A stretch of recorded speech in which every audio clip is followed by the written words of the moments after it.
Heartbreak. In this video, I'm going to offer some preliminary thoughts on the issue of heartbreak.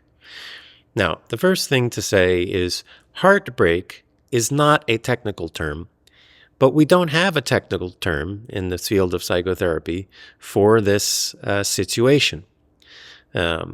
Another word for heartbreak might be lovesickness, although lovesickness is a little bit narrower than heartbreak because it's typically referring just to the terrible feelings that can come from unrequited love in the romantic area.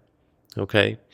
Now, technically and clinically, the issue of mania or hypomania, which means a little bit of mania, which we'll see sometimes in therapy, it's kind of a positive attitude, but that's kind of masking pain. And it used to be referred to as manic depression. These days, it's referred to as bipolar disorder. But there are people who are not severely disturbed who will come to therapy and could be considered to be kind of hypomanic. Temperamentally, and may have tendencies more than others people to deny pain. These are people who, in my observation, are kind of temperamentally rather positive, charming, very loving, but they can have troubles that, in my view, are more like a heartbreak than a typical depression. Okay? So I actually think that manic depression, if we thought of it as meaning a type of depression that itself is kind of manic in nature, that would actually be descriptive of this situation. But for clarity's sake, I'm using the term heartbreak. Now, one of the most interesting things I ever read about love was this book by C.S. Lewis, the author of the Chronicles of Narnia, which I loved when I was a kid. And this book is called The Four Loves. Now, C.S. Lewis was religious. It was a Christian. But if you're not religious, the concept here can still be, I think, quite valuable. And in fact, this book, The Four Loves, was about the Greek concepts of love. The Greeks obviously were not Christians. They were maybe pagans, but these were philosophical concepts, I suppose you could say, that referred to four different types of what we would call love. My understanding is the Greeks didn't actually have a single word for love, similar to the way Eskimos apparently don't have a single word for snow. There's so much snow around, they don't have a word for it, but they have words for different types of what we would call snow. Similarly, the Greeks had different words for types of what we would call love. Sometimes I wonder if that's because there was so much love in the Greek world. They were immersed in love. But in any event, there were four concepts that the Greeks had, at least four: storge, philia, agape, and eros. Okay, eros or eros obviously is referred to what we would call romantic love. Okay.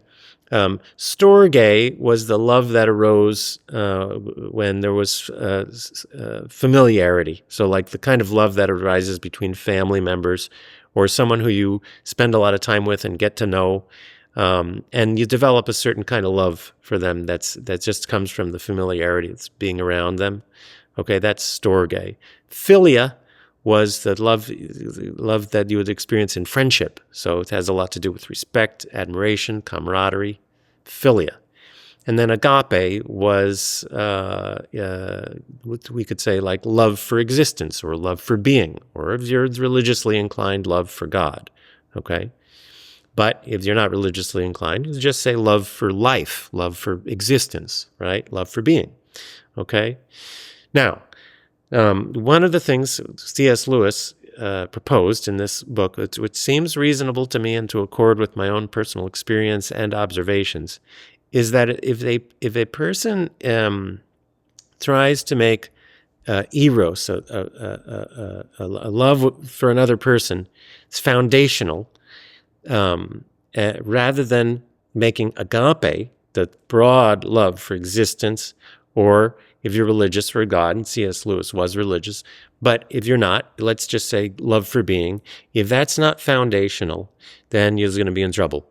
If you're placing onto a relationship that much weight, it's not going to be able to carry it. And so it's important that we be rooted in a love for being, and then that any interpersonal love we experience will be more well-grounded and more balanced and more more viable. Okay, so could it be that one antidote to heartbreak would be finding a pathway or a vehicle or mechanism for the expression, that's cultivation of love for being? In other words, finding a way to engage in worship. Okay? Now, religion, in my view, one of its functions, belief aside, you put aside the issue of believing in this or that or the other. You put that aside. Believe in nothing. But the religion provides a place to engage in activities of worship, right? And could it be that a human being needs that, needs the experience of worship, or needs the experience of awe? It's something actually some positive psychologists have studied in recent decades, that's human need for awe, for the experience of awe, and the value of the experience of awe, right? But religion, I think, is not the only place where youths can exercise an experience of awe. There's a variety of ways you can do that, right? But could it be that part of the cure for heartbreak is to find pathways for developing the love of being? It's a hypothesis. So what do you think? Leave your thoughts in the comments, and I'd love to hear from you. But that's all for now. Like I say, just some preliminary thoughts on this issue of heartbreak, on the chance that they might be useful to you. I hope they are, and I'll be back more I'll be back soon with more. Thank you.